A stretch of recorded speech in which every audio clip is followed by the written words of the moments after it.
Record of Ragnarok chapter 78, and honestly this is one of my favorite chapters in a really long time. This is obviously going to be kicking off the start of round number 9 if you didn't know already, and it is going to be between King Leonidas and Apollo. So very unexpected matchup. I don't think many people would have predicted this, although in hindsight it does seem pretty logical because the Spartans worship the Greek gods, so they have a direct connection there, and that's going to play out throughout this fight. Although I still did believe we were going to get Simo versus Apollo because Apollo's the archer and Simo's the sniper. I thought it would make sense, but you know what?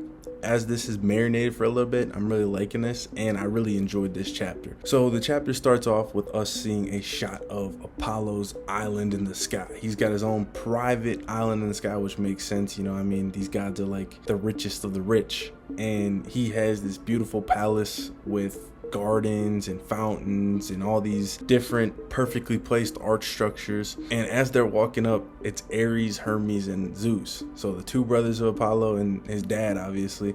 And Ares is like super depressed. He's like kind of freaking out because he does not like Apollo at all, and he's like 4 losses, 4 wins, and our next fighter is this guy. Of course we have to rely on him. The reason he doesn't like him, I guess, is because he's just a narcissistic pretty boy and he goes as far to say he hates him. But Zeus is like, yeah, it's true, he's a hard one to grasp, and he's not serious all the time, but he is strong. So Apollo got a statement from Zeus himself that he is strong, so we're gonna have to see. And the 3 walk up, and this man Apollo's having a good old time, bro. He is chilling in his personal hot spring, hot tub type of thing. It looks like a fountain next to a giant statue of himself, and he's got 5 ladies in there with him. They're all naked, they're all having a good time, and he's just laid back while ladies are there. And he even says, ah man, this must be paradise. So he's somebody that values beauty, the materialistic things, similar to like what Ares was saying. He is a narcissist and everything, but he just enjoys life, man. I don't know why he's hating. Ares be hating.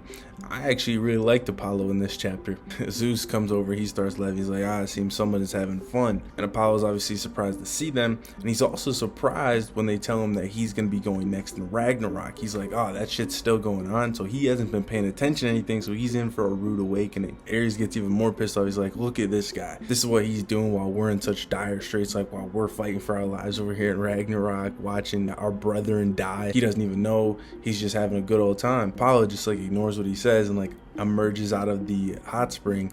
He's like, if it isn't Ares, my godly good fellow. So despite Ares not liking Apollo seems to like Ares, and he walks out the fountain completely naked, and he goes and like grabs on to Ares. He's like, come on my friend, we're going into the hot spring. He's like trying to throw Ares in, and Ares is like, I'm not no friend of yours. He's acting all awkward and everything. Apollo's like, come on, you can be honest, you don't hate me. And Ares goes to punch Apollo to get him off him, and of course, you know, Ares is the biggest joke in Ragnarok so far. It's the common theme.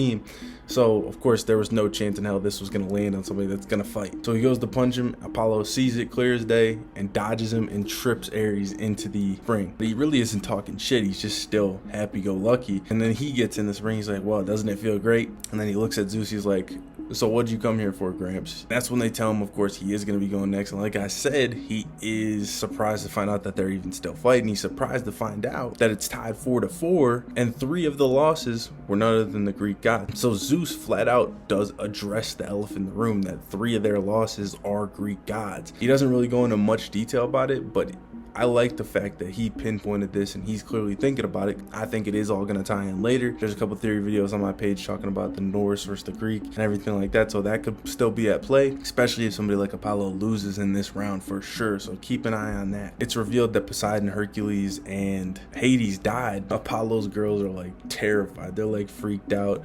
They're disgusted, and Apollo's like, Poseidon, Justice Boy, and Big Brother Hades. Unbelievable. That's such a shame. They must have looked so beautiful as they died. It's such a shame that I wasn't there to see it, which is kind of unsettling because like, damn, does he even care that they died, or is he just like mad he didn't get to see it? And like, you even get to see this reaction of Hermes and Zeus. They're like, what the fuck? That's such a weird thing to say. And Ares, of course, he's the one that speaks. He's like, you don't feel an ounce of sorrow for them, you're just mad you didn't get to see it. And Apollo just stays calm, cool, collected. He's like, They all gave their souls to fight, didn't they? If so, what is there to be sorrowful for? Isn't that just supremely beautiful? So he wasn't really hating on them. He was just like, it's a beautiful concept. They gave their life to fight, and it was probably a beautiful sight. Zeus and Hermes kind of just chuckle at this. It just kind of just shows the charisma of Apollo, where he can basically say anything and it'll sound decent. And he looks back at his ladies while naked in the fountain. He's like, all right, ladies, who wants to see me fight gloriously as the absolute brightest, with a smile. So he's got no shortage of confidence. He's feeling great, and his girls are just like, we do. They are obviously all in love with him and everything. He's a ladies man, kind of similar to Raiden but different. Apollo's like, now, ladies, as the god of the sun, I must heed these great cheers. And he stands and poses just like the statue behind him. This man is a beast, the straight up alpha dog. He reminds me of like Goku Black. He's like a pompous guy. I love Goku Black. He's actually one of my favorite characters in Dragon Ball. So I'm gonna like Apollo a lot. All you see is Ares like looking at Apollo, and he's just like cringed out, and he's awkward as hell. He's like, at least cover up before you go. I don't really think he really truly hates him. I think like it's just brotherly love between the two. And now we cut to Hilda and Gold going to find the human fighter, which we know of course is going to be Leonidas. Gold is talking about the humans are putting up a pretty good fight. It's 4-4, right? She's trying to stay positive, optimistic, and Hilda just shuts that shit down right away. She's like, we didn't come here to have a good fight. We came here to win. Such words are not even worth speaking. If they do not win, it's all for nothing. That is the very essence of Ragnarok. And she cuts off Gold before she can even speak again. She's like, and for that reason,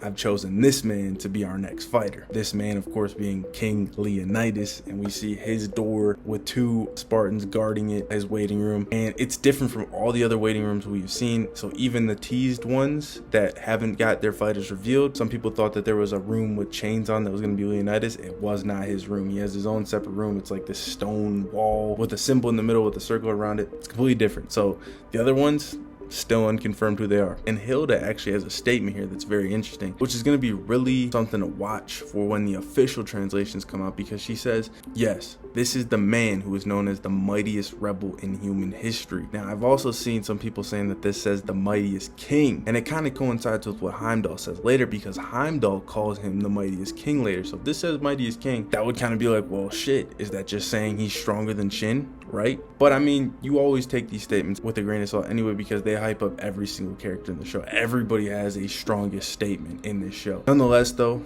it is something interesting to watch. The 2 Spartan guards did dwarf Hilda and go inside, and then they just open the doors for them. They walk in, they see all these Spartans training, squatting, and relentlessly just putting in work. And Hilda explains that the men of Sparta, even in death, they continue training. That is the way of the Spartan. And all the Spartans, they're dressed in their normal Spartan garb, right? The main man, the top dog, the king, Leonidas, is just chilling with a cigar, glasses, a hammock, and like an island Hawaiian shirt. Got a modern haircut and shit. He's just like, I do my own thing, bro. And what's basically floating around in the discussions I'm seeing is that people have a theory that he has just been trying to keep up with the modern times of war. Because later when we see him enter the arena, he does enter with his Spartan garb, like his helmet and everything, his cape and shit, but he ends up taking both off and deciding to just fight in combat pants, combat shirt with his man bun and his shield. So it seems like he has kind of rejected the old Spartan ways, and now he's gonna fight like the most modernized warfare possible, because we see that he's an avid reader. So it seems he's been keeping up with all the wars throughout history and adding them to his arsenal and knowledge. That being said, he does look like a US soldier. I said this in my video where I was just talking about the reveal. He looks kind of like the stereotypical US soldiers they show. Almost kind of looks like Stridham in Baki. But nonetheless, I'm actually growing on the design. I like it, and I really like his dialogue in the chapter. If you're enjoying this video and love the Record of Ragnarok content, make sure you hit that subscribe button, cover all of it, and it really helps the channel. I appreciate it. Goal is surprised that this is him, the famous king, and Hilda is like so confident he's gonna be mankind's next representative, and she's like, hey, you're gonna be going next, bro. Leonidas is like, nah, I'll pass. I either go first or I go last. So it's like the author definitely had his finger on what the fans were saying. Everybody's theories that Leonidas was probably going to be last, and it seems like he's directly referencing it here, where it's like Leonidas, we all thought was going to be the final fighter, potentially taking on Odin.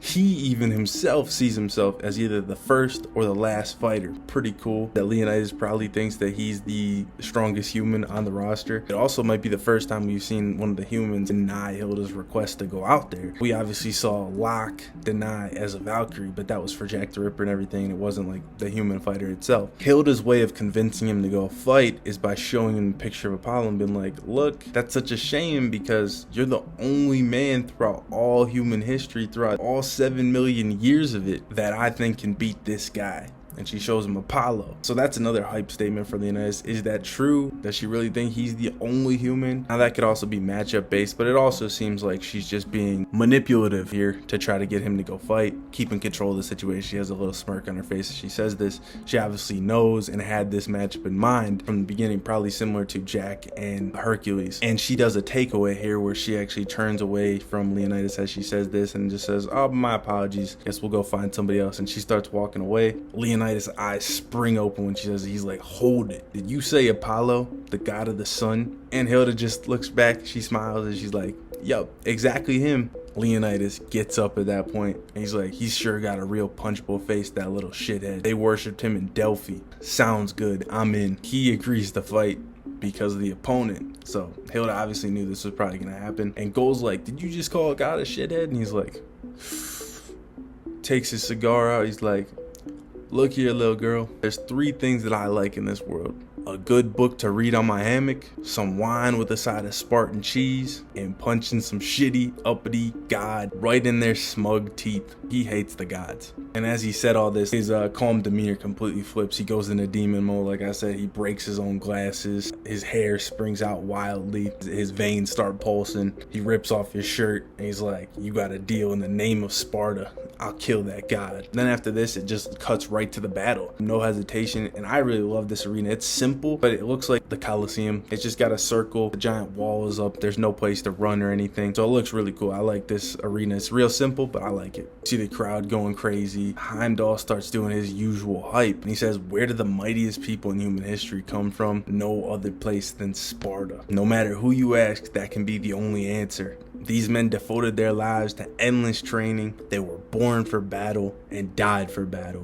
But what was their aim? Triumph or glory? No, no, no. Their goal was simple. Never give up, never surrender. That is written in the blood of every single Spartan. And we get to see a little tease of Leonidas' backstory, I'm assuming. Obviously, they're going to cover this. The most famous battle the Spartans have, the Battle of Thermopylae, where the 300 take on, in this case, 1,000,000 Persians. And I hope we get to see a Xerxes design, because I think that'd be interesting and cool. He's obviously the leader of the Persians. As I said, as Leonidas was walking out, he had on his Spartan helmet and his cape and everything. But when he emerges from the tunnel, he discards both things and walks out like a combat vet. Now, here's where Heimdall says, the mightiest king from the mightiest people. So that kind of coincides with that other statement from Hilda. We'll have to see how it all shakes out in the officials. But I'm buying into him being the strongest king, because we obviously all thought he was going to be the final boss for the humans anyway. So I believe he is going to be strong as shit. Zeus gave Apollo some hype, being strong as shit, so we'll have to see. I'm really excited for this fight. He's got like a Captain America type shield. This guy honestly really reminds me of the Winter Soldier. That's kind of how he's outfitted, besides the mask. But he's got man bun, he's got the damn shield. Looks like a vibranium shield. I don't know what it's made of, but that's probably his Volund. We don't get to see him Volund this chapter though, so we're gonna probably see that next chapter. But it does seem like he already Volunded prior to coming to the arena, because he goes to attack Apollo with the shield right away. He just looks cool. There's smoke all around. And now the smoke is actually very interesting. It seems the smoke is going to be tied to his ability in my estimation, and we'll get into why in a second as we continue on. But then Heimdall goes to introduce Apollo, his opponent. He's like, facing off against the mightiest king is him. Apollo comes out in this extravagant outfit, looking like a beast, playing up to the crowd. He's obviously one of the most popular gods in the damn verse. They all love him for his beauty and his strength. They call him Phobos Apollo, the dazzling light. It's finally his turn. The crowd loves this man. And Heimdall's like, is it because of his silver bow and arrow? So confirmation he is a bow and arrow user in this verse. So he's an archer still. That's why we thought he was gonna fight Simo and everything. Or is it because of his enchanting melodies which he brought forth on the lyre? No, no, no. it's simply because of his overwhelming strength and beauty. Like I said, he comes out in this extravagant outfit, flanked by all his ladies cheering for him and everything. So he looks really awesome. And he doesn't have his bow and arrow right now in the beginning of this fight, so I don't know where it is. I don't know if he's gonna just pull it out of somewhere. I don't know what the hell is gonna happen, but he doesn't have his bow and arrow here, so he might fight in a different type of way, which I think could be interesting. But I like that they made mention that he definitely has the bow and arrow. But I think he's got one of the best designs in the whole series. His hair looks fucking awesome. He lets it out. It's got like all these long strands that just come super long down his back and everything. You see in the crowd, it's a dichotomy where it's like all the ladies love Apollo, and then it cuts to a shot of Leonidas, and it's like all the rugged type guys from the human side are all cheering for Leonidas. So it's like the ladies love Apollo, the men love Leonidas. You get an awesome stare down shot that they usually do for these rounds, and right as Heimdall's like fight, before he can even finish saying the word fight, like Leonidas has already attacked. No words, he just already like ran over and threw his shield down at Apollo. And it's crazy because he jumps up like a monster. He's like, ah, and he just goes down and slams down. But as he does this, he like blows out all this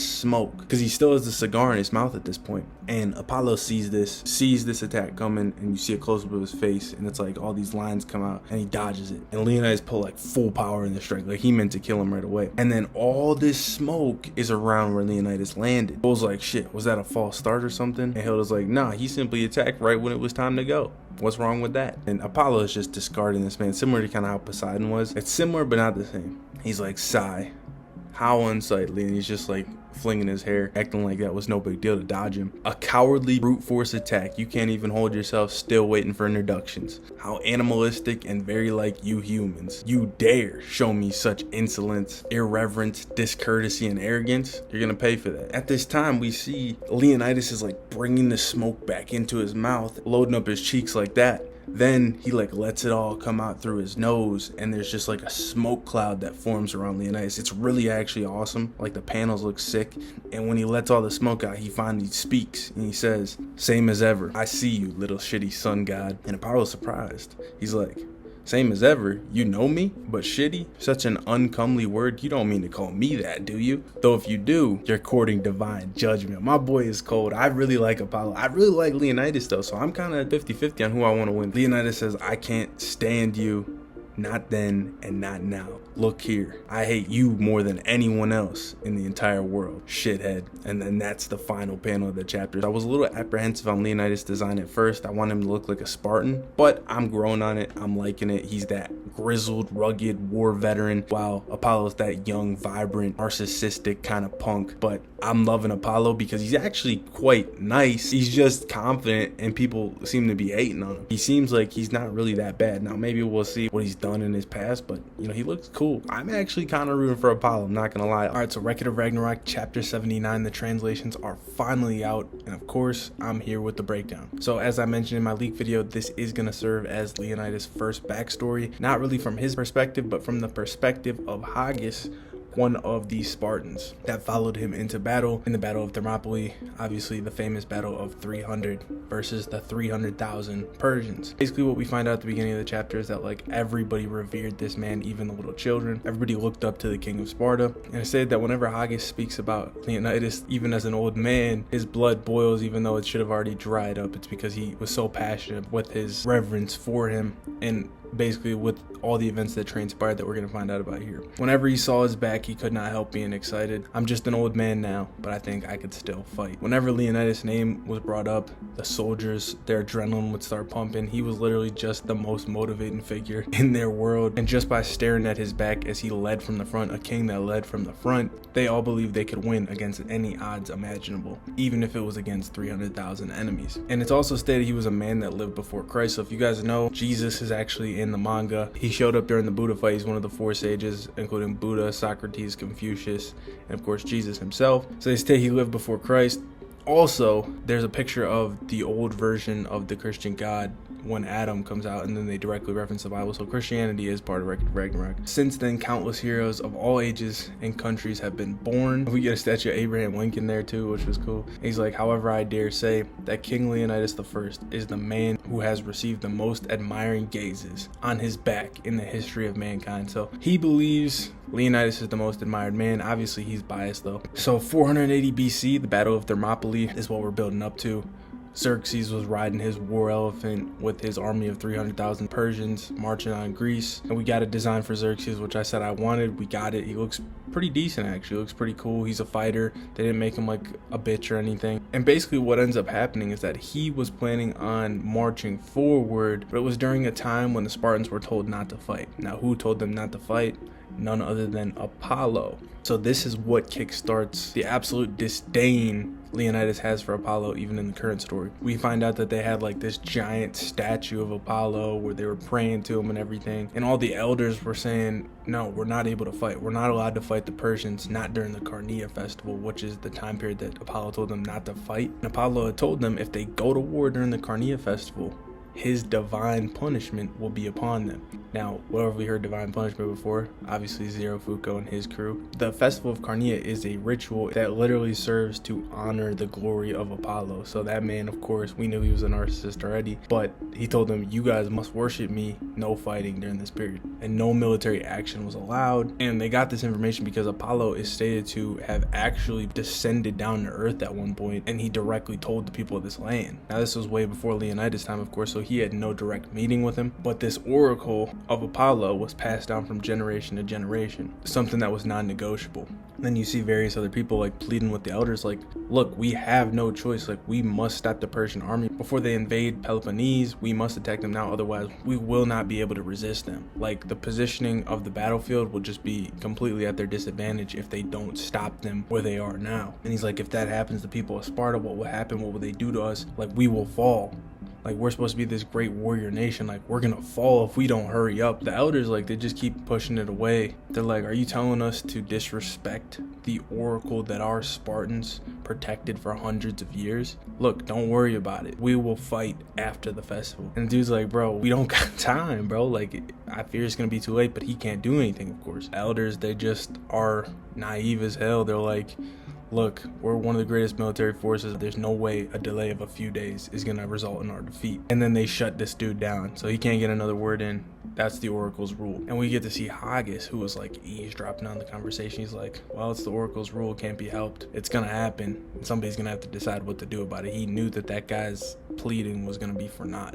And basically Haggis was in a state of like, well, there's really nothing I can do about it, so I'm not going to worry about it. It is what it is. Peer pressure, don't think for yourself mentality. It was easier that way, just to be a cut of the majority. Fall in line, do what they say, and you're going to live a peaceful life. But one man, he was the only man who was different, of course, being King Leonidas. He walked up still with his cigar, shit, smoking his thing, and he walks in. He literally says, are you guys fucking idiots? He just takes a puff of his cigar. He's like, Oracle, Apollo, divine punishment. I don't give a shit about any of this, bro. I've never met and I've never seen such a god. I'm sorry, but there's no way that I'll entrust my life to him. I am going for it. If you guys are enjoying this video, make sure you hit that subscribe button and drop a like. It really helps the channel and I appreciate it. He literally planned on going to Thermopylae by himself to fight 300,000 people solo. It's crazy. This man was just like, fuck it, if nobody else want to come, I'm doing it. And the elders are like, yeah, you may be the king, but we control the military orders and everything. You're not allowed to move without us. You dare disrespect the Holy Council. This was kind of their checks and balance system, like having a council to like offset the king, but he didn't give a fuck. He didn't want to hear none of that shit. Walks straight up with his bare hands, crushes the Apollo statue. The oracles, the old men are like, unforgivable, Leonidas, don't do it. Don't be so arrogant. They can't believe themselves. It's an awesome shot.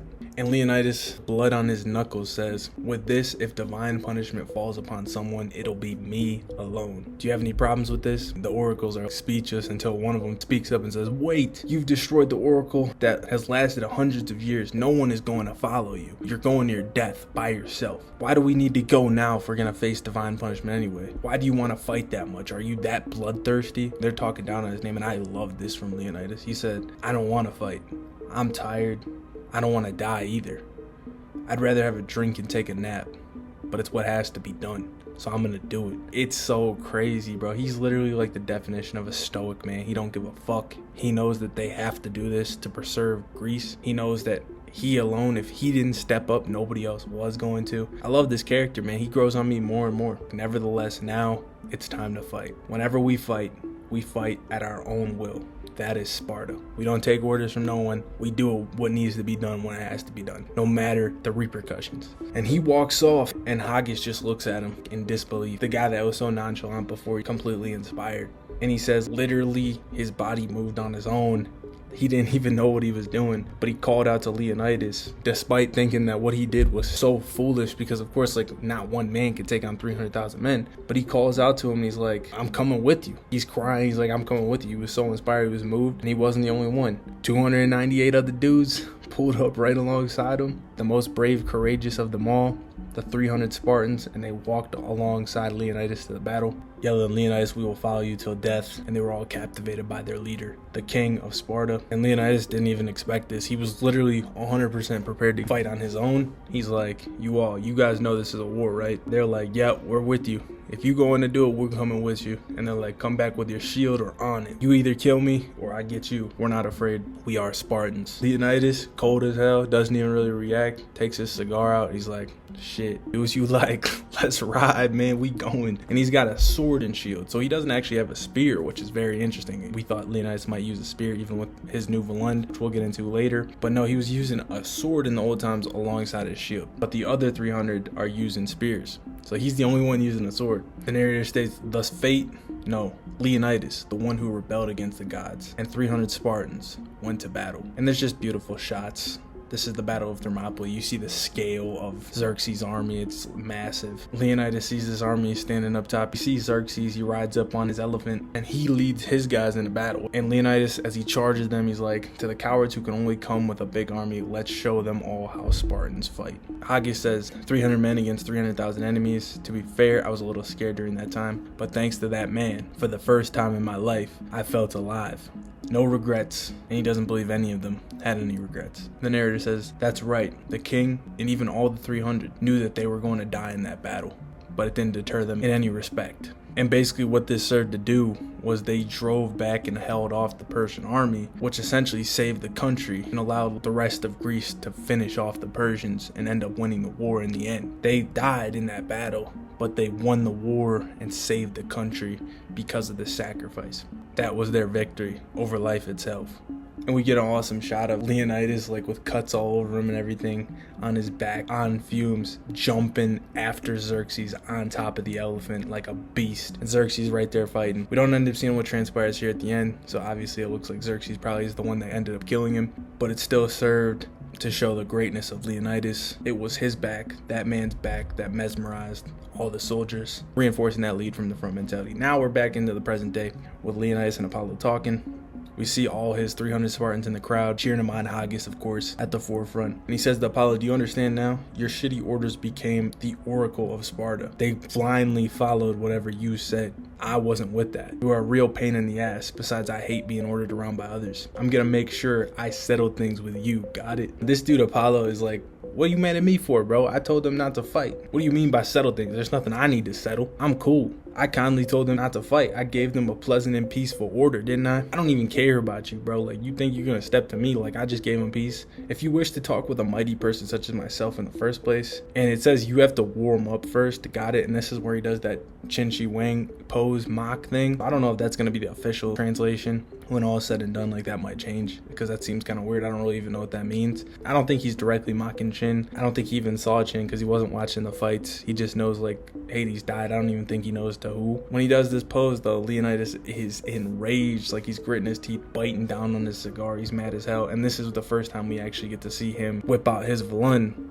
Kind of, because the Volund is in fact the shield, but we see it transform here and get the confirmation for it. Basically what ends up happening is it like compresses down, and then like these blades come out of it, and it turns into like something akin to like a Rasen shuriken from Naruto, kind of like with blades on the end, and then it spins and everything. It's still got the shield face though. Leonidas grabs onto it and he's like, I wanted to hear that from you. The arrogance, basically. Brunhilde explains that the rune that dwells within his sacred treasure, his divine weapon, is called the one who charges forth with the spear. So there's the little connection to the shield and the spear. The one that charges forth with the spear, it's kind of weird because it's not a spear, but I think it is going to be like that, where it's like this weapon is kind of just like his jack of all trades. It can kind of turn into whatever he needs. but it'll always tie into the shield. So we'll end up having to see if like a spear does come forth from it. And the Valkyrie's name is either Geirdrifel or Gira. She's the 5th one of the Valkyrie sisters. And basically this weapon has like the Blades of Chaos chains on it, like a yo-yo, and he can swing it forward, call it back, everything like that. But Apollo's like unfazed by this. He's like unimpressed. He catches the damn weapon by the blades. He's just looking at Leonidas and he's like, this is the best you got, bro. And Leonidas ends up yelling, and you see this aura stretch from his arm all the way up the chain and circle around the weapon. And he calls out Phalanx Enkos, that's the name of the attack. And you see when this aura reaches Apollo, he is stunned by what happens. His expression goes from calm, cool, and collected to like, what the fuck? It ends up serving to launch Apollo into the air and actually drawing blood from him. So we don't know exactly what this aura did, but whatever it did, it allowed for Leonidas to catch him off guard and draw for his blood. And Apollo gets sent flying. It actually looks like such a cool shot. He's talking shit as Apollo's falling back down the ground. Let me tell you something, idiotic god. If you wish to live a long life, don't you dare stand in front of Sparta. So he's cold as hell. So Record of Ragnarok chapter 80, we finally got it. So of course I'm going to be covering it, and it is a great chapter as far as I'm concerned. This is making Apollo one of my favorite characters in the series, and I would not be surprised if he enters my top 3 in the very near future. The chapter starts off with us getting the name of Apollo's divine treasure, his divine weapon, and it is the threads of Artemis, obviously his twin sister. We don't see Artemis here, although she may be depicted in this mural, but no official design for her just yet. I do think we probably will see her at some point though in this fight, especially in Apollo's backstory. Now we find out, because everybody was wondering, is Apollo going to use the bow and arrow? Because we've seen him depicted with it in his introduction, and yet again it's mentioned here. That alongside with his lyre, instrument, and his shield that he uses to fight against the giants, he can turn the threads of Artemis into any of these things. So that opens the door for the bow and arrow to make an appearance later on in this fight. We end up seeing the repercussions of the final attack that ended last chapter, where Leonidas seemingly drew blood from Apollo and landed the first hit. And these panels just are beautiful, emphasizing the impact of the strike, right? The crowd was going crazy. Apollo's ladies were not happy to see this. And it even looks like Apollo spits up some blood here. But what we see is that Apollo still lands on his feet. He just flips in the air, lands on his feet. But Leonidas is not trying to let him off the hook. He's going right away with a follow-up attack where he spikes the yo-yo type weapon into the ground, rips up the ground, and throws it back at Apollo once again as he yells out, "You shitty god." Now we see that this time Apollo dodges it instead of trying to take the attack head on. So potentially a little bit humbled here. But in the same vein, he's dodging, posing, not viewing Leonidas as a true threat, even after taking that hit. Heimdall emphasizes that he dodged beautifully. And wasn't he damaged just a second ago? And at this point, we cut to Hilda and Goal, who Goal, as usual, is confused on what's going on. She's like, he should have took a lot of damage from that direct hit. How is he still so full of life like this? Also, what is that thing? It seems like Apollo's hands are sparkling and shining. We see that Hilda once again has the inside information, where she says those are Lord Apollo's sacred treasures, the threads of Artemis. So we see that his divine treasure is indeed tied to his gloves, but it's mainly the threads, and these threads serve as a medium for him to manipulate light, as these strings are strings of light and they can transform into anything he so chooses.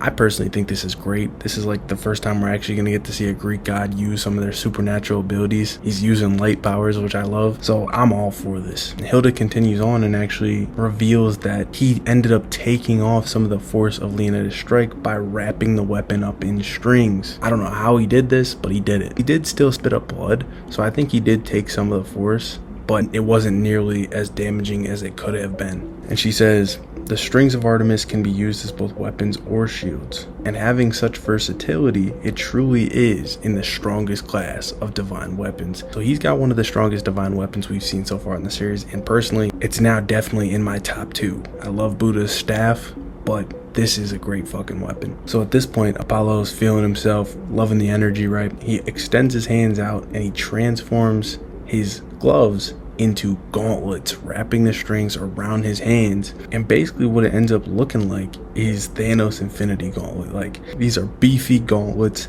they're thick cut, they almost look like they're part of a mech suit, like reminiscent of Tesla's suit. But he wraps his hands in these gloves, and they're called the Shining Lyre. Now, the reason for this is because if you guys did not know beforehand, and actually I'm just learning about this too, Apollo is actually the god of boxing. So he's turned these gauntlets into his new makeshift boxing gloves. And we're going to get to see his boxing capabilities on full display here. So in this instance, right, Leonidas is acknowledging that those strings stopped his attack, right? But he also goes and grabs yet another cigar. If you guys have not seen this video, I talked about what I think the cigar may end up being. Now, it doesn't look like they are his Volund in the end, but they still could be tied to his innate ability, and obviously with continued emphasis, as we're going to see as this chapter progresses, they are important. Leonidas says he's getting pretty annoying, plus he's so bright it's even hurting my eyes. You're always getting on my nerves, sun god. And he goes to attack him again with the shield, a barrage of thrusts with the shield, reverting it back to its original form, and he screams out, "I will be the one to break you apart."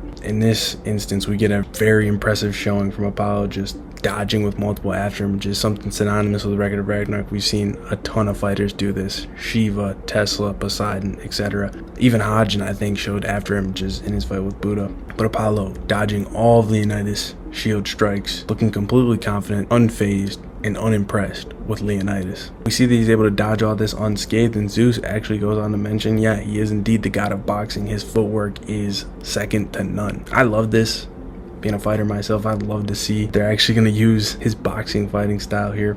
Zeus goes on to say, the human's attack is amazing nonetheless, and it would be foolish to take it again head on. And Ares says, yeah, even with the strings, he wasn't able to completely block it. So he did take some damage from that, but it just obviously wasn't on the scale we previously thought. That also could be the aura that was on the shield. We had originally thought that that might have been coming from Leonidas, but now it looks like it was probably just the light strings melting around the weapon. Hermes actually goes so far as to mock Leonidas here. He says, don't stand in front of Sparta, talking about what Leonidas said at the end of last chapter. He says Leonidas was the one who said that, but now will Leonidas even be able to touch him? And this is actually perfect, because a common saying in boxing is don't stand right in front of him. Don't let him punch you, right? And Apollo being a boxer here, he fights with that hit, don't get hit style. He doesn't stand right in front of his opponent.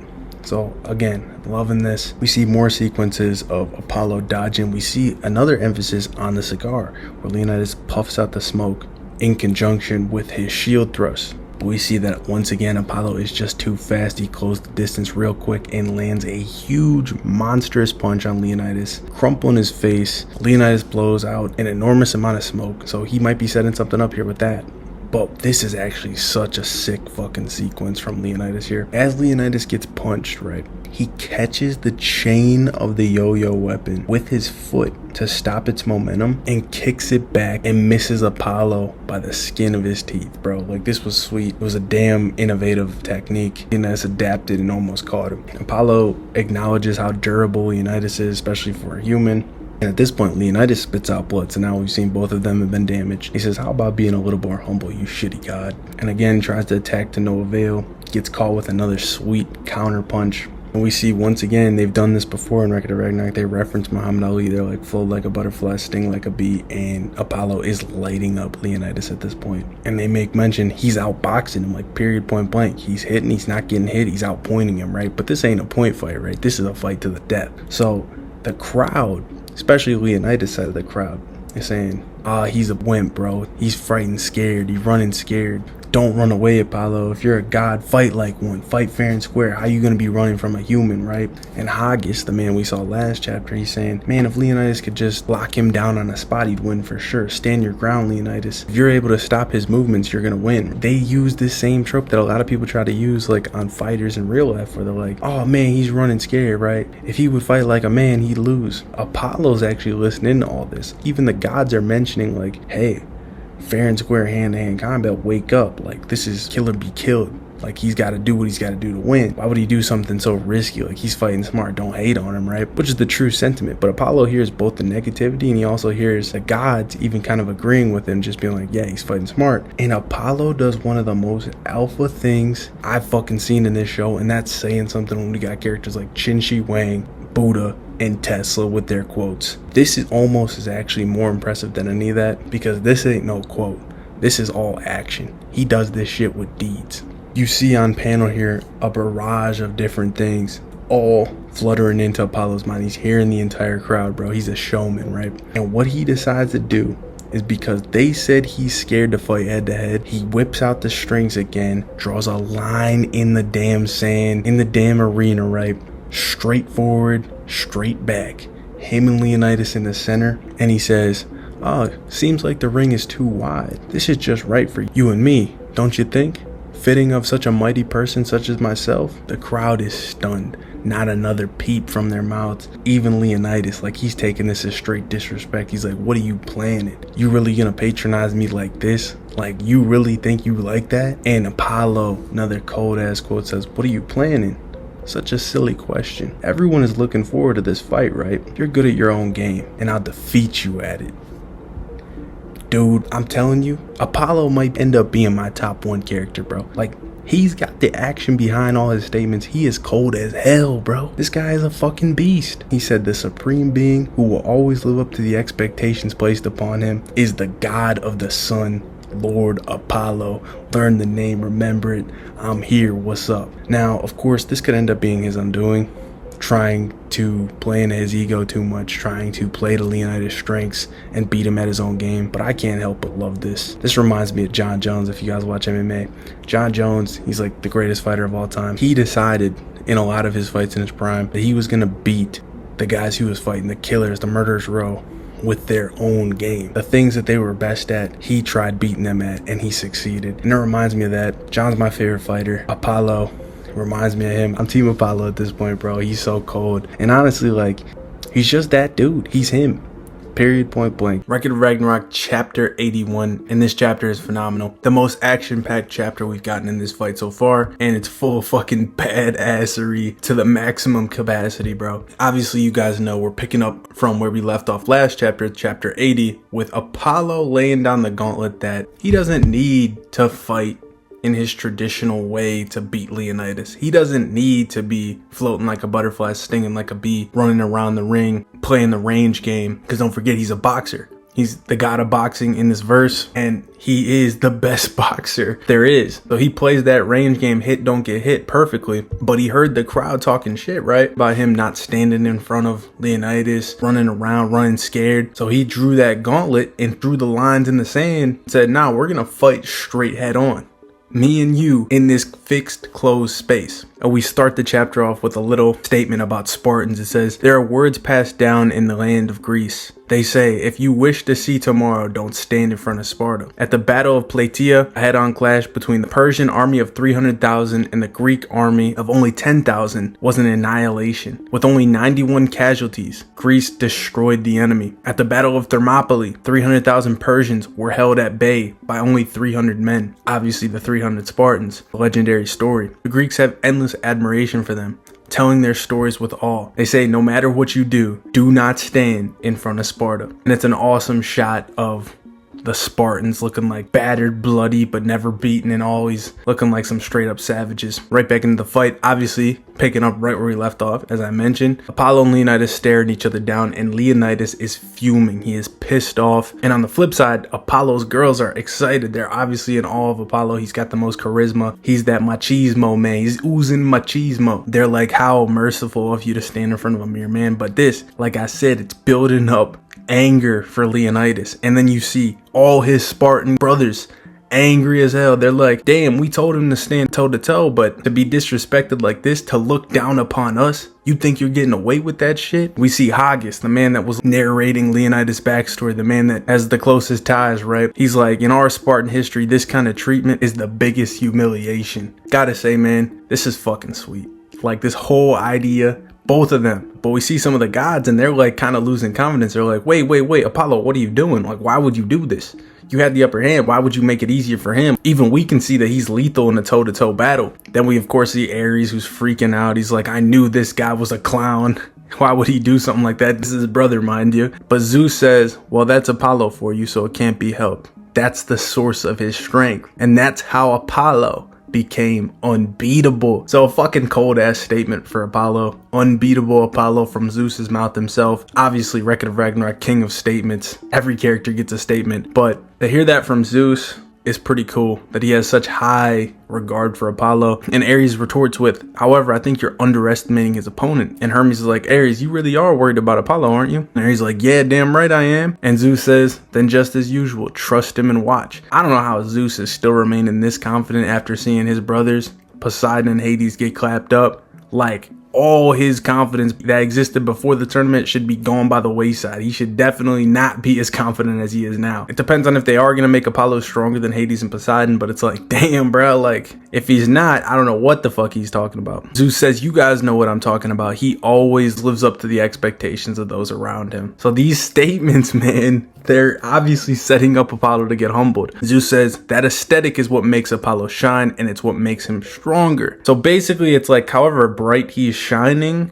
he is stronger, apparently. Because the next panel is him actually going into his strongest form. He actually uses a transformation. It doesn't really look like a transformation. It's just kind of him powering up. And the transformation is called the Midnight Sun. And basically what it is that he just starts shining extremely bright. And Hermes says, I haven't seen him shining that bright since the Gigantomachia, which is pretty cool. The cheers of his allies and even the insults of his enemies are expectations to him. He really is a fun dude. And Ares is like, I'm not understanding the logic of actually powering up with that. I'm not understanding anything. Like, he doesn't understand how he actually gets stronger, I'm assuming. Zeus says, I don't really understand it either, but there's no doubt about it. That shit is awesome. So he's hyping up his son. He's got to be a proud dad right now. This is actually pretty interesting because, like I said earlier, he's had his two brothers die.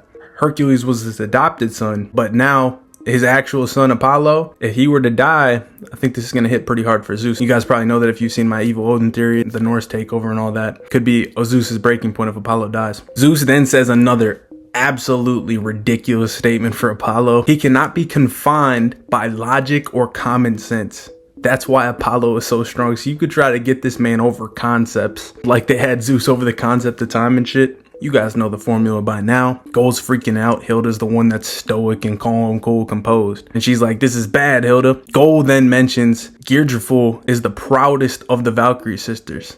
Obviously, Leonidas Valk. There's no way she's going to take that. So it looks like she's actually going to be worried for Leonidas, but she's actually worried for how Geirdraful's going to react, which is kind of fucking hype. And Hilda doubles down on it. She's like, yup, that's awesome. We cut to Leonidas. We see him yet again lighting up another cigar. Still haven't got the confirmation on what it truly does. But it's too coincidental. Of course, I've talked about this before. We get to see Geirdraful behind Leonidas. Leonidas talks to her and says, he keeps fucking around with others. He keeps fucking around with us. She says, that's fine. I absolutely will slaughter that fucker. She is down for the fucking war, man. She is mad as hell. You see it on her face. She is the perfect match for Leonidas. This is probably the most cohesive unit I've fucking seen in the Valks, bro. She's all for the smoke. Perfect match. And Leonidas says, ha, that's only natural. I just have one more thing to do. That shitty god, I'll make him grovel at our feet. This man is cold. And Apollo hears it and he's a little stunned. He's like, this man's still confident after he can't do shit to me? Alright, a mighty person such as myself groveling to you? You really think that's possible? Try it. See about me. Then see Geirdraful smile, super wide, a sinister grin. She's like, that's great. Keep talking. Keep revving me up. And Leonidas transforms his shield into another new weapon here. And it's like a mace club type of combo. It's like this stick with a giant ball at the end of it, a stone, like an atlas stone on the end of a stick, basically. It's still connected to the shield. The shield just got shrunk down to be like this small saucer and it has the chain out of it. But it's basically independent. It has a ton of slack for him to have basically full range of motion with it. So he pulls this out. We don't get a name of it, and he says, I'm gonna crush you. Simple as that. And again, we see Geirdraful the whole time. She's smiling. She's all for it. Sweet ass panel covering the whole battlefield, showing both their faces. And Leonidas and Apollo start walking toward each other. Apollo is such a savage, bro. He's walking out, hands out to his sides. It's almost reminiscent of Yujiro's stance. He's like, come at me, bro. So Leonidas first to try to strike him. Apollo's standing there ready for anything. He swings back the club, and Heimdall says they both entered each other's range. This will be instantly settled with one hit. Both God and human are ready to determine the outcome of this match. The crowd's freaking out, both sides. They have no idea. They're on the edge of their seat. And Apollo just has this little smirk on his face. Unbothered, bro. Leonidas used an attack called God-Breaking Hammer. Apollo, this entire sequence hasn't changed. Hands at his sides. Hands at his sides, bro. Leonidas, as he tries striking down, says, I'm gonna smash you, God of the Sun. We see this huge impact in the arena. Huge impact. Did he connect it? What happened? Leonidas side of the crowd seems to think he connected. Zeus even gives him praise like, damn, that guy's strong as hell. What kind of incredible strength does he got? But it's revealed Apollo dodged in potentially one of the coldest fucking panels, bro. I don't know. Maybe I'm hyping this shit. I love this panel, bro. He straight up fucking dodged it, blitzed in on fucking Leonidas, has his arm cocked back, and lands one of the sweetest fucking body shots you'll ever fucking see, bro. Leonidas is shook. It's literally all happening in one motion. Slams this shit down. He just gets time to just glance over to his left. Boom, he's just drilled by this fucking body shot, bro. And as he's hitting this body shot, he's talking shit in this man's face. He's like, what's wrong? Is it too bright for you? The proximity to me, that is? Because obviously, don't forget, he made himself extremely bright. But he's really talking about just his presence being exuded. And like I said, he cocks this shit back, drills Leo. Leo takes the impact to his fucking abs. And he pretty much eats it though. He ate that shit. He stayed standing. I thought he might go to a knee, but he kind of jumped away from it. So he kind of took away some of the pressure. But he's still going. He tries to use the club. Apollo ends up kneeing it away. He staggers Leonidas. When he staggers Leonidas, Leonidas is going to come down with the club again. But it's revealed that he's been caught in the threads of Artemis. He somehow got the damn threads on the club and has his arm pinned behind his back like this. Apollo actually gives Leonidas praise like, yeah, you really are a dangerous fellow, aren't you? In that case, I'll just restrict your movements. So he's consistently outpacing Leo, restricted his arm, and basically has his club fucking incapacitated. Leo's like, I didn't notice. He got me before I could even notice it. Well, in that case, I'll just use my left arm to kill you. So he tries punching with his left arm, and we see that the threads got his left arm too. So he basically gets locked in a position dead to rights, and Apollo slams a fucking huge right hand in his face. He taking crazy impact from this. Like, Leonidas' eyes are all fucked up. He ends up getting rocked. He doesn't stop. He keeps on the pressure. He's like, it's time for you to know your place, human. Now bow down at my feet. And at this point, he fucking unloads another huge fucking right hand, drills Leo. We just see Leo's staggered back. His whole body's almost fucking right angle, bro. We see Jack the Ripper. We see Sasuke and Okida's group. Where the fuck is Okida? What is he gonna do? We see all these people freaking out. The usual hype. And Leonidas' face is covered in blood. His nose is definitely fucking broke. And he's bleeding from his eyes. He's bleeding all through his face. It's actually a sweet ass sight, bro. It's crazy. But this man never went down. He never went down from this impact. The impact that did all this damage never dropped. And Ghost said, it's over. She crumbles to the ground. Hilda just says it cold as hell. Over. There's no such word in the Spartan dictionary. Are Spartans the strongest because of their fighting power? No. They're the strongest because they never bow down to anyone. No matter what happens. That's right.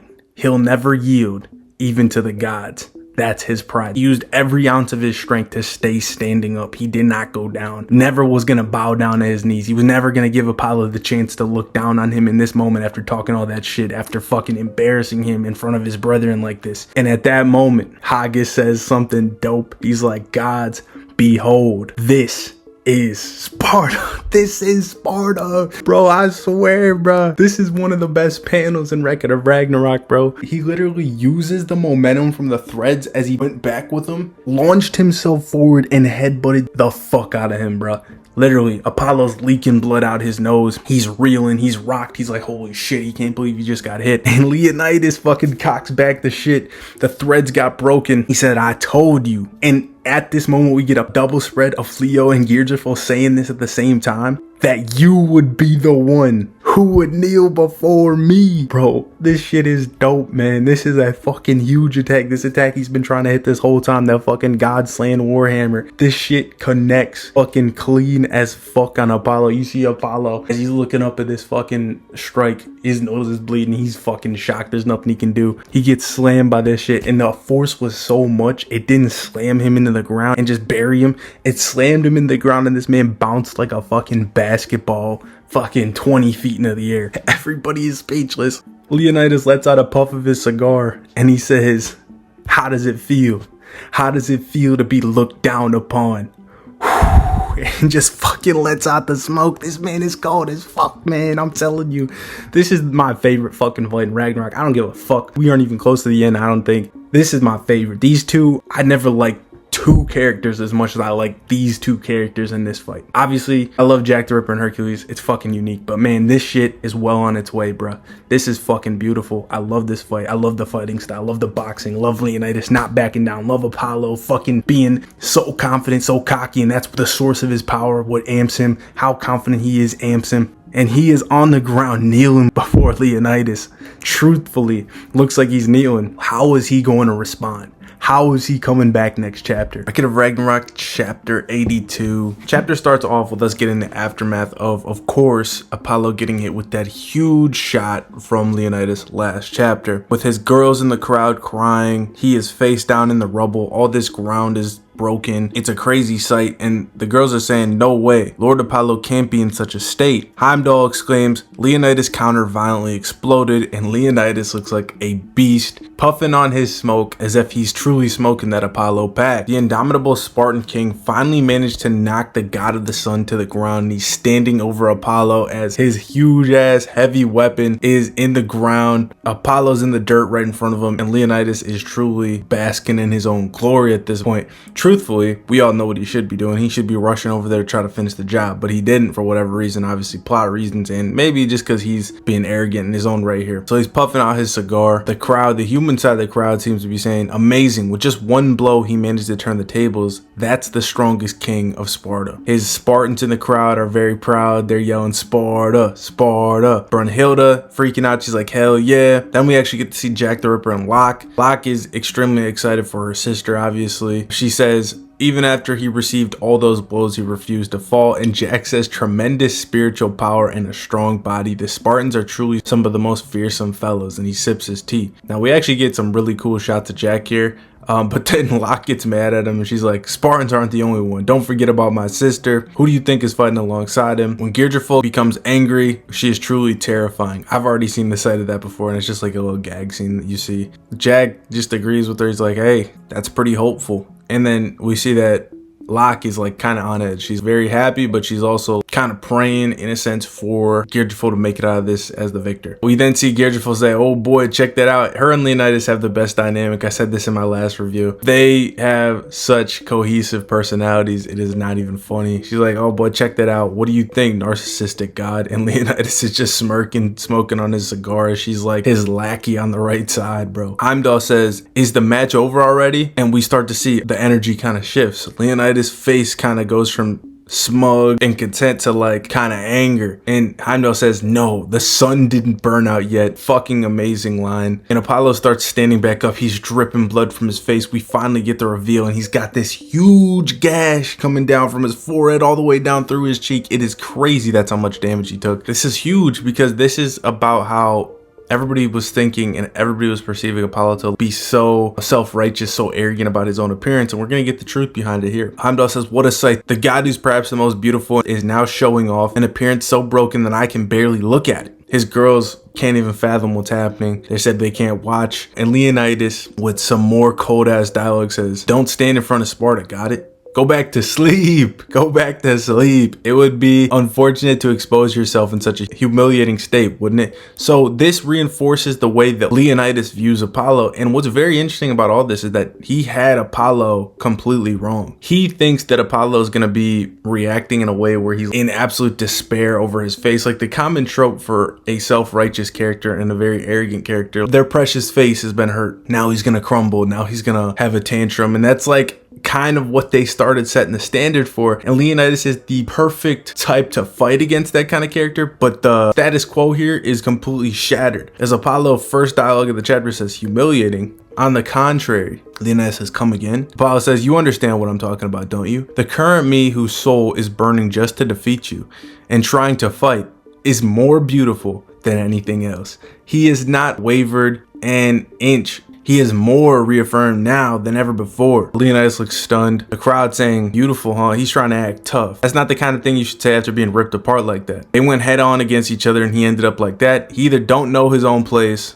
or he doesn't even know what he's saying. And we see Ares in the crowd actually defend his brother this time. He's like, the spectators are so selfish. It's a running gag of Ares actually loving his brother, wanting his brother to win. Hermes calls him out on it, of course. We get a pretty cool shot of Ares actually. He's like, that guy definitely knows his place. He isn't the kind of guy who shit talks just to shit talk, meaning he stands behind whatever the fuck he says. He is not no poser. He is not no bitch. He is him. Hermes says, you're right. There's no one else who knows his own place better than Apollo. He knows it better than any other god, meaning they have utmost belief in him because he has proven himself to the gods. Now we're cutting into his backstory, as I mentioned we were going to be getting in my preview. We see the Greek letters spell out know thyself. These are the words inscribed in the temple in Delphi dedicated to Apollo. It is said that ancient Greeks interpreted it as follows: you lowly humans should know your place. Like basically humble yourselves in the presence of God, lower yourselves down, you're not on the God's level. That's how they interpreted it. And that's how Leonidas would have interpreted these words as well. But that was not the true message. The true message was something out of philosophy, because we find out he is actually the god of philosophy as well, Apollo is. Know yourself.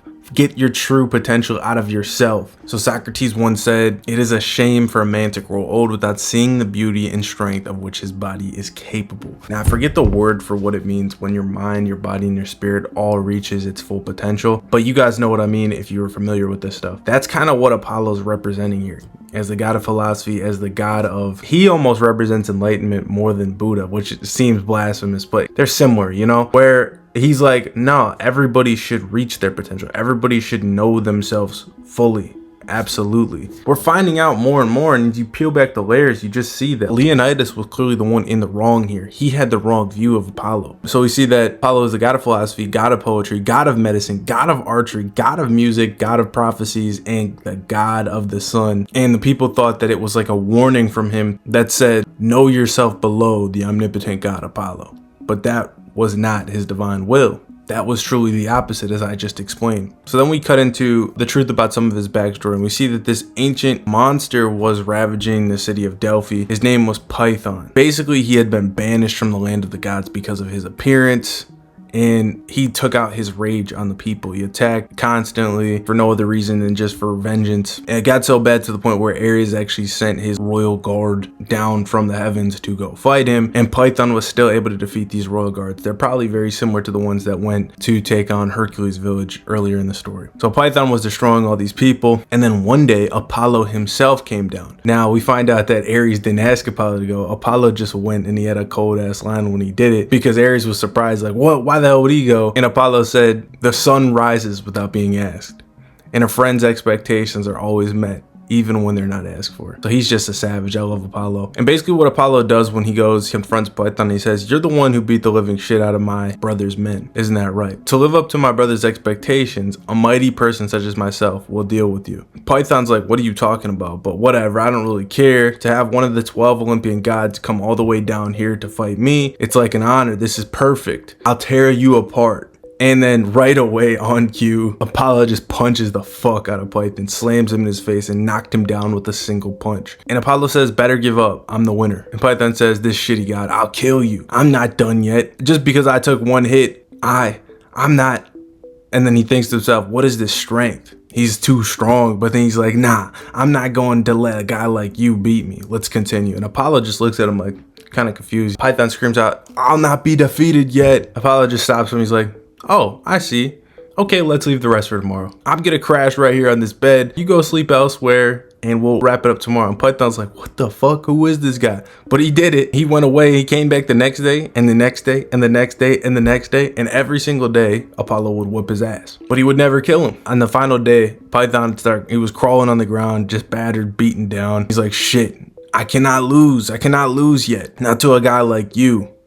And Apollo says, why are you willing to go so far? Python explains, I was hated for no reason, persecuted in the heavens and on earth. It's the same everywhere I go. Just because I was born a monster, because I look like this, that's why. You're being admired for being beautiful and reliable. Unlike me, I don't care about all powerful gods who are born with everything from the start. And he gets mad again, he's crying. I'm not gonna lose, I can't lose. And he gets ready to try fighting Apollo again. And Apollo says, how beautiful? You're beautiful. That's what I said. Python doesn't believe me. He's like, don't fuck with me. I'm no idiot. Apollo says, I'm not messing around and you're not an idiot. Python says, this form of mine, where's the beauty in such a monster? Apollo says, form? I don't care how you look. The beauty is in who you are right now. The you who is fighting with your very soul. That is beautiful. I understand you. Python says, yeah, what do you know about me? And Apollo says, it was the same for me as well. We get some narration that says, was Apollo a shining, all-powerful god since the beginning? No, he was seen as a mediocre god. We get to this panel of Zeus, Poseidon, Hades, the preeminent gods. Adamas is also there because obviously he's going to be pushed in this story as being important. Then there's another god that seems like it's Hercules, but it is halfway cut off. So maybe that leads to it being somebody else. It's always possible. It kind of does look like Hercules though, but I'll leave that up to you guys. In the world of the Greek gods, Apollo was recognized by anyone as a mediocre god. And I actually love this because thinking back to how we all viewed the tournament, when we saw Apollo on the roster, all of us collectively thought, oh, Apollo's going to be a mid-tier god. Like, he's not going to be one of the strongest. Like, he's not as strong as the big three from the Greeks. He's going to be somewhere in the middle, and he'll probably fight somebody like Simo, because we thought Simo wasn't going to be all that strong. Maybe he will be. We thought he wasn't going to be all that strong. We thought it was going to be a sniper battle. But instead, the guy that we thought was going to be fighting Odin, the guy that we thought was going to be fighting last, and even who Hilda hyped up, and even Leonidas himself said, I should be fighting last, is fighting Apollo. It's because Apollo is much stronger than we all thought, and he has earned the right of being a high tier god in this verse.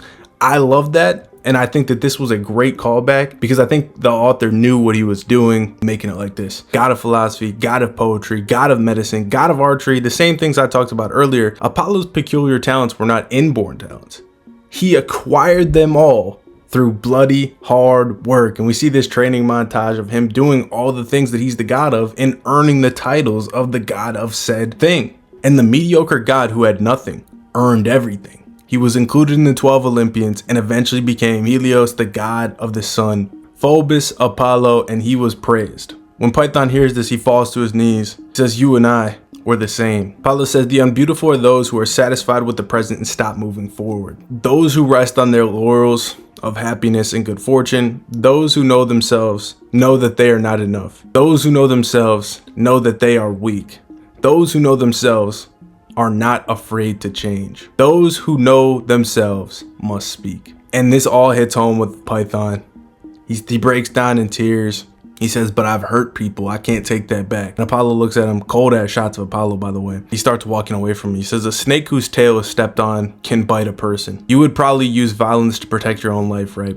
I guess it's also the god's job to stop it before it becomes a war. I've had enough of this vacation. I'm going home. He leaves Python speechless. Python, still crying, says, I will not be defeated. I'm not going to lose anymore. And Apollo looks back with the knucks out, getting ready to fist bump him like an air fist bump. He says, all right, that's beauty. I'm counting on you. Python went for the fist bump. And from that day forward, he stopped raiding the villages and actually stayed in the land of Delphi, built the temple that honors Apollo. And he was the one that inscribed the words, know thyself, on the stone. And from that day, he just protected it. Now, I think that this is all very beautiful, and it just reinforces what I've told you guys about how Apollo is not the status quo. He's not what we thought. He's not going to be like Poseidon. He is just true confidence. He is not arrogance. He is the man that knows how strong he is. He knows what he's capable of, and he's going to let you know. He's not trying to disparage you. He's not trying to bring you down to raise himself up. He just is that guy. And I love this. Apollo is solidifying himself. I think at this point, it is done. He is my favorite character in the series at this point. We got to see how this all wraps up. If they stick the landing on this fight, this is shaping up to be one of the best. We continue on by seeing Zeus saying, by knowing yourself, you can surpass yourself. He is the one who keeps improving himself. So while everybody else has been content with their levels of strength, somebody like Poseidon, content, like he believes he's above everybody else, wasn't training. Apollo kept training himself to get stronger and stronger and stronger. He never stopped, never satisfied. Love this guy. For that reason, Apollo was so strong, and I'm starting to buy into what Zeus said last chapter, where it's like, is this man really one of the strongest for real? You know what I'm saying? He said he was unbeatable. And Apollo says, to become more beautiful than yesterday and even more beautiful than this very moment, I'll burn my very soul. Never satisfied. I'm always looking to improve. And he's actually like grateful to Leonidas for this. Leonidas is so stunned by all this information, but I like the fact that even though he was completely wrong, he's like, fuck it, I don't give a shit, we're fighting now. So I'm taking your ass down. He's like still trying to act cool in that state. Shitty god. However, doesn't matter to me. I fucking love this. He's got his cigar in his hand, which they're putting emphasis on again. Amazing shot of Leonidas, by the way. He fucking rips through the cigar. He looks crazy like a straight demon. He's like, I'm the one filled with a big ass amount of killing intent. I'll murder you with all my strength. And Apollo makes kind of a regal hand motion. He's like, King Leonidas of Sparta, I don't like your foul language, but that previous attack of yours was beautiful. You also seem to be someone who knows thyself and burns your soul. In that case, there's only one thing left to do. Together, let's scorch our souls to our heart's content. Basically, he finally is acknowledging Leonidas as a worthy opponent, which makes him even more dangerous in my opinion. He views Leonidas as a legitimate threat, a worthy adversary, and he is not in any way diminished by the damage he took. Apollo is fucking awesome. Love him. And the final shot of Leonidas is one of just absolute shock. So he kind of tried to reaffirm himself, but now he's like shocked. I think he's going to get more mad next chapter. I kind of want to see Apollo win, especially because his ideology is the one that has not faltered. Leonidas' ideology is the one that's crumbled. He was completely wrong. He had the complete wrong interpretation of Apollo. And I feel like that should have consequences in the battle. To completely misjudge your opponent should spell the end. I guess we'll see how he adapts.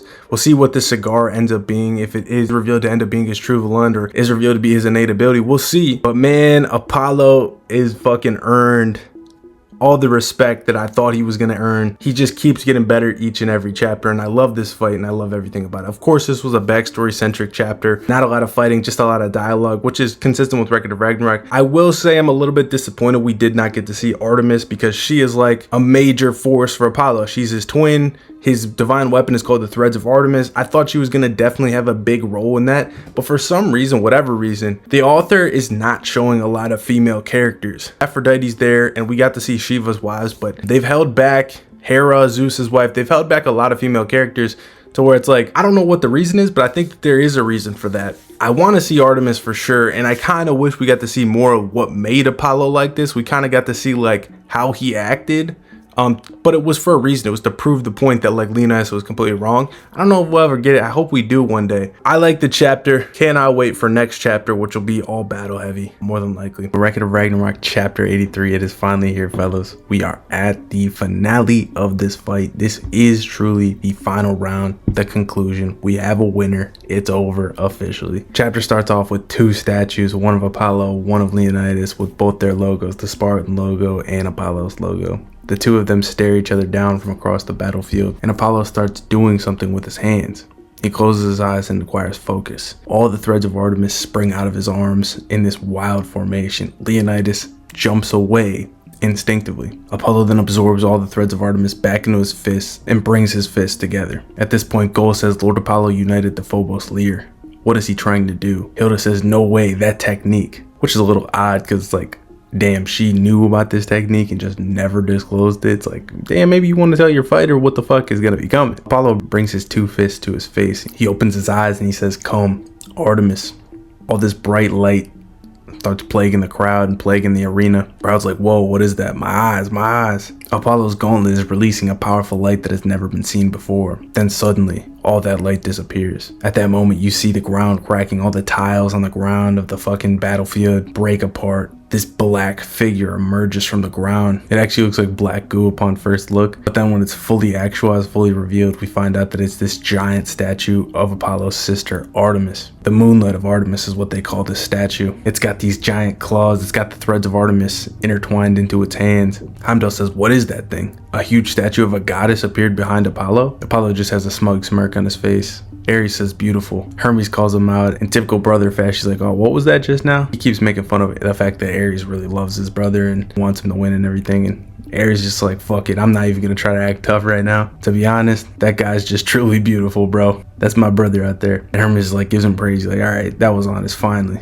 And Zeus just chuckles. Zeus explains that sacred treasure is the moonlight of Artemis. It's been a while since I saw that. Hermes chimes in and says, since the Gigantomachia, I didn't think Apollo would use that. So he's been holding it back the whole time, which is funny. Apollo then, with an awesome shot with the statue behind him, says, now then, let's go. At that point, the statue starts forming something. The threads of Artemis have been revealed. All these strings come out of the hands and they start forming in this pattern. The goddess, says Heimdall. She is forming something with her light. And what do you guys think she formed? What we've been calling them for from day one. It is finally here. They teased us. I was questioning if we were really going to find out, if we were really going to see it. The golden bow that the two twin gods Apollo and Artemis wielded against the giants has finally made its presence known. Apollo puts his arm behind his head. He grabs the bow out of the air and it's this huge, beautiful bow. Everything I could have hoped it could have been. A huge, brilliant bow appeared, says Heimdall. The crowd says it's big. That's a bow? How's he even going to use that? Because the bow is literally bigger than his entire body. It's this giant bow. And as Apollo goes to draw the bow back, there's no actual arrows. The arrows come from Apollo. They're literally Apollo's light. They turn into the arrows. And he says, check this out. I gotta say, the panels of Apollo with the bow are some of my favorite panels of Apollo we've seen. It just looks majestic as fuck. It looks just natural. This is what we wanted to see from him the whole time. Heimdall says he materialized the light and turned it into an arrow. Apollo says, this is Phobos Apollo's supreme technique. As he loads up an arrow, stares at Leonidas. Leonidas, unfazed, you don't give a fuck. He says, supreme? That's laughable. Go ahead and shoot, you dumbass. But Hilda's like, no. Do not try to tank that. She screams out, yelps out. What you see is that when Apollo fires the bow, it's not just one simple shot. What happens is when he fires this light shot, all these different beams of light flood around. Like, it's almost like there's an after effect where these light piercing bullets basically start raining down. It's reminiscent of kind of what Kizaru does from One Piece. And we see that one of these light beams like hit one of the gods in the crowd, one of the random divine beings, and it like rips off his ear immediately. And we're like, holy shit, did Apollo's techniques just fly into the crowd? The camera starts panning away from the guy, and we see this shot from like a hole. And we're like, wait a minute, what is that hole? That a hole in the wall? Like what is it? And it's a hole in Leonidas' chest. The shot went through Leonidas' chest and hit the guy in the crowd. It is a straight hollowed out hole. It is crazy. Seared right through his fucking body. And Leonidas, he couldn't even see the attack. He's so shook afterwards, and blood just pours out of his mouth. Heimdall doesn't even know what happened. He's like, what the fuck? Apollo's arrow disappeared at the same time as a flash of light. A hole was blown in Leonidas and the wall of the arena. Ares says, that's truly the power of the sun. A divine yet terrifying technique. Hermes says, indeed. Apollo's golden arrows are swift like light. If they were to hit a human being, they would die instantly before they can feel any pain. That truly is the fastest blow in the world of the gods. Now that is a crazy statement given what we've seen, all the different speed feats we've seen from the gods, especially Zeus's fist that surpasses time. If this is true, then a lot of the Record of Ragnarok crossverse scaling gets fucked. Because if light speed is the fucking cap of the verse, if this is truly the fastest blow, it takes away all like the immeasurable infinite speed scaling that Zeus and Adam had. Now Zeus kind of counteracts it because Zeus makes a statement right after. He says, it's a technique that even the giants were helpless to defeat. In the heavens, only someone like me could resist that arrow. So he gives you that little nugget that can keep that scaling active for at least Zeus. So let me know what you guys think about that in the comments. Even that human is probably at his dead end, says Zeus. Leonidas kind of tries to poker face. You see these giant back muscles ripple out of his shirt. He kind of huffs, takes a second to collect himself, and he has a smirk on his face. He's like, this hurts like hell, you shitty motherfucker. Gearful says, Leo, those arrows are too much of a problem. I'll go back to shield form. Apollo says, you've even endured this blow. I'm impressed. I'm sure there's more than just that hurts though. You really are sturdy though, aren't you? And he rains down another shot of the bow. He calls it golden arrows of the shining meteor. Apollo Epicurus. So despite having the shield active, you see that's just too much because, as I said, it's not just one single shot, it's all these different beams of light. So Leonidas is getting ripped apart. It's hitting his leg, hitting his abdomen, hitting him in all these different kind of places, but he's blocking like the major damage with the shield. And the ricochet from the shield is like fucking flying all over the arena. Like people are in fucking harm's way for sure. But the shots keep raining down on Leonidas. He actually crumples all the way down to a knee. And this is funny because before this, he made a big deal about Apollo being the one to kneel before him. And now, Leonidas is the one kneeling before Apollo. He was brought to a knee by his technique. Gearful screams out, Leo! Heimdall says a terrifying series of shots. Invisible arrows of light rain down like a meteor shower.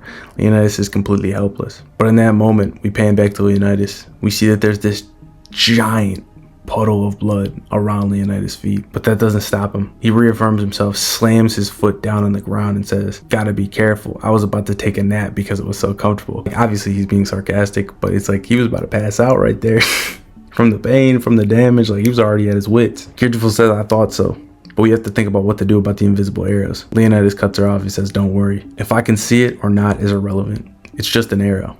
I'll blow them away. Now, when he said this, I thought everything we speculated about the damn cigar was gonna be fucking absolutely true. I'll blow them away because he was blowing out the smoke earlier. Spoiler alert, that does not happen.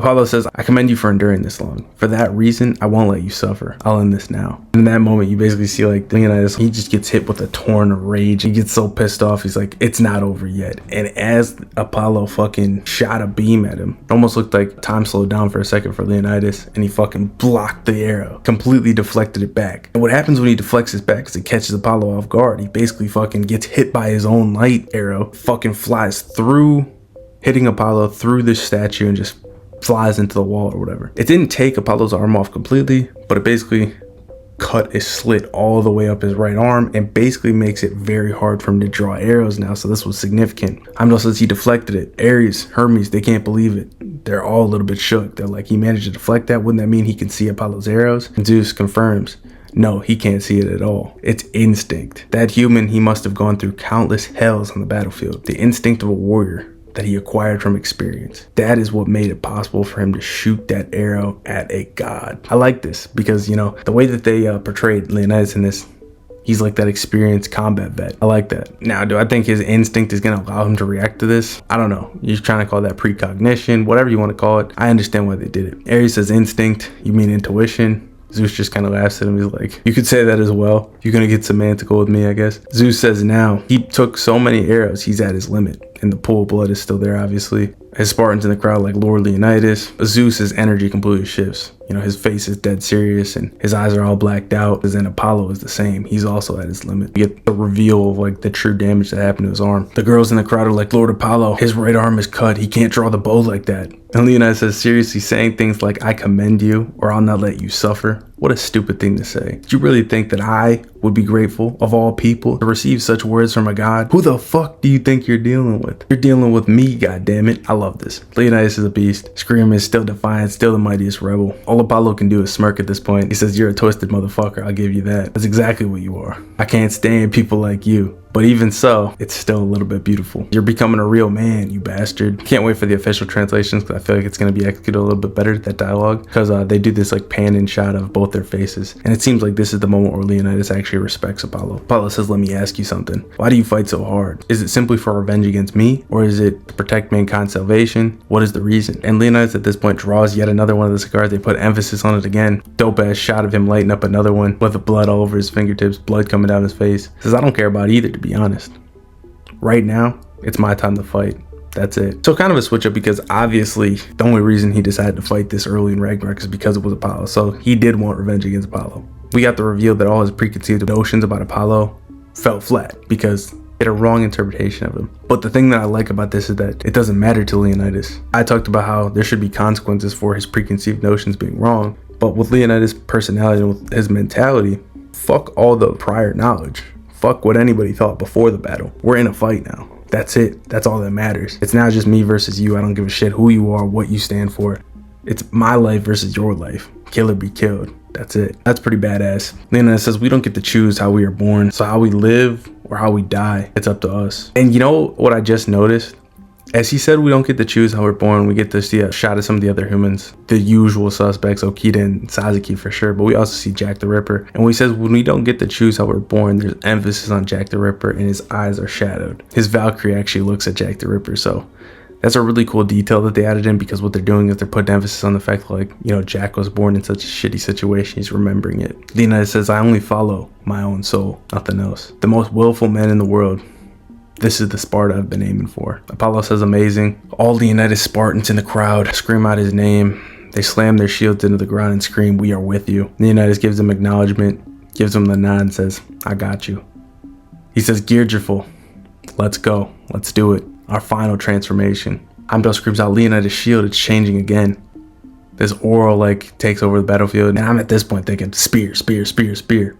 Turns out to just be a fucking another shield, bro. It's called Alicia Sparta Shield of Truth. It is badass because basically what it turns out to be is like, you saw how Leonidas' shield initially looked like this giant, like teched out shield. It almost looked like a vibranium shield, Captain America's shield. Now it looks much more in line with that Spartan ideology, that rough and tumble Spartan timeline shield. It's just like this slab of rock, this giant slab of rock on Leonidas' arm. He's like, fuck it, we rolling. Like, this is my real shield. Hilda says it's a very simple shield. Mo says, what on earth are they gonna do with that? Hilda says, I believe they're going back to the roots of Sparta. The essence of Sparta. That's why it looks like that. The epitome of Sparta. phalanx. It's the essence. It's not the defense. And what's crazy here is that this is such a tease, bro, because they show us a whole montage of like the Spartans fighting with a spear and a shield. We've already seen the fact that when Leonidas transforms his weapon, he can have a shield with a weapon with the chain attached to it. So why the fuck are we not getting the spear here? The narrator says it's the unstoppable advancement. So again, emphasis on the entire emphasis here is on the Spartan formation and marching with the shield and spear. So it's literally tailor-made in this instance for him to have the spear. But what they're going for here, it took me a while to like understand this. What they're going for is they're trying to say that this shield serves as the shield and the spear, that he is going to be able to march through as both. And you'll understand why in a second. Now, at this moment, the author is cooking. We are getting the best shots of the fight by far. Leonidas' face looks so detailed here, with ore emanating off his face, ore emanating throughout his whole body from his back. It is unreal. Truly beautiful, as Apollo would say. And Apollo feels the aura, like he feels the energy Leonidas is exuding. He's like, enormous pressure. I'm grateful. By burning my soul with you, I will become even more beautiful, even stronger. And basically what happens at this point is that the statue starts reforming something else. The bow and arrow is no longer optimal because he can't draw the bow correctly anymore. It basically looks like this giant webbing. It's coming together and it's this rope. And we're like, this rope? What the fuck's he gonna do? And then you see this motherfucker, this beast Apollo, start putting his back on the rope and gaining momentum. This man is turning himself into the arrow of the bow and arrow. The statue is going to serve as the bow and he's going to serve as the arrow. He loads it back to get all the fucking tension, and this smirk crosses his face. The narrator says there's more to the myth of Apollo. At the moment when Phobos Apollo shone beautifully as the sun, he took his place on Artemis' bow. He became a silver arrow to break down the walls of Argo. He's going to slingshot himself at Leonidas, and that's why he's representing his own bow and arrow. Leonidas is representing the spear and the shield. Ares can't believe he's like, that guy. He's going to break that shield head on. That's what he's trying to do. Heimdall says the strongest arrow in the heavens and humanity's strongest shield will clash right now. And this montage, I just told you, the author's cooking. Some of the best shots of the battle. You get to see all the aura of Leonidas, the aura of Apollo. Definitely the best auras we've seen, in my opinion. You get all the pan-in shots of the bystanders watching and a beautiful stare down shot. They always do the stare down shots so much justice in this series. But then they both launch at each other. Apollo launches from the bow. Leonidas meets him in the middle. We get montage, panel after panel, their auras, them loading up their attacks, firing off at each other. Leonidas' shield straight up looks like it's covered in fire. A spiral, almost looks like Spirit Tomb from fucking Pokemon. Just a spiral of fucking aura and fire and fucking brimstone, bro. He looks like such a savage with his giant muscles. But Apollo, never fucking wavering. They're just both going head on. Everybody in the crowd is filled with anticipation. They're screaming, they're hyped up. Nobody can contain themselves. The rubble is flying up from Leonidas' feet. Apollo's being chased by his own light. Then, in one of the sickest panels in Record of Ragnarok in general, you see Apollo's face at the top. You see Leonidas' face at the bottom. Leonidas straight up looks like a demon. He's got welts all over his face. And diagonally down the panel, you see Apollo looking like a fucking speeding rocket, and Leonidas coming back down looking like a rocket himself, just about fucking on a crash course mission for each other. In that moment, this technique is called Phalanx Lambda from Leonidas and Soul Piercing Arrow from Apollo.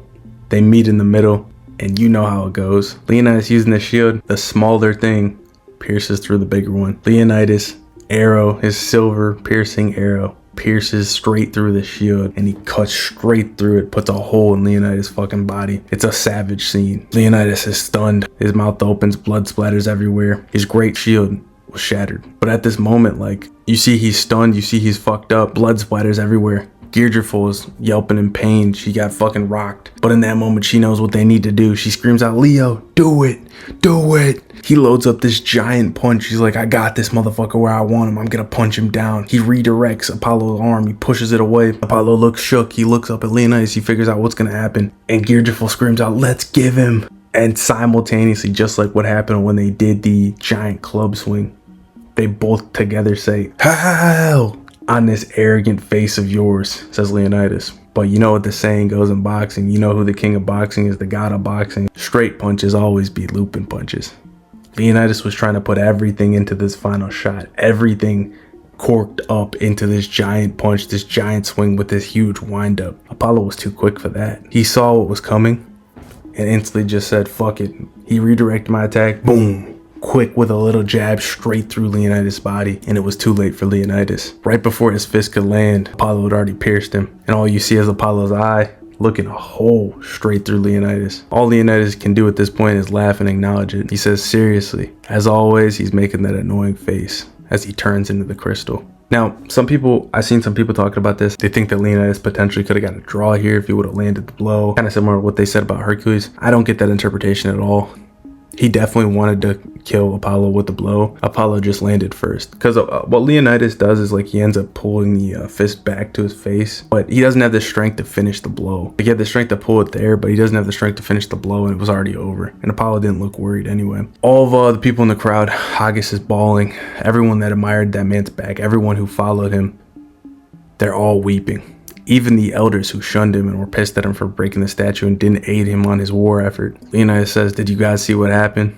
Haggis, weeping, says, yes, Lord Leonidas. You have always, since we met, always been the greatest Spartan who ever lived. Leonidas, for the first time, he smiled, but his smiles before have been real sinister, like for devious reasons. In this instance, for the first time, in my opinion, we see Leonidas smile with pure joy, pure happiness on his face. He says, I see, I'm received. We Spartans are the strongest. He puts his arm to his chest and he fades away. But as he's fading, he ends up falling forward. The narrator says, everyone that praised the back of that man who rebelled against fate. I love this scene because it shows how much Apollo really respected him. Apollo catches him before his face will hit the ground. He catches him, so his fall is gracious and isn't unbecoming. Essentially hugs him and he says, you guys were the peak of beauty. The absolute utmost respect he can give to Leonidas and Georgical. The narrator says he lived his life in the most willful way in the world. Ragnarok round 9 has concluded. The winner is Apollo. Match time 9 minutes 30 seconds. Deciding move, soul piercing silver arrow. Victor, Apollo.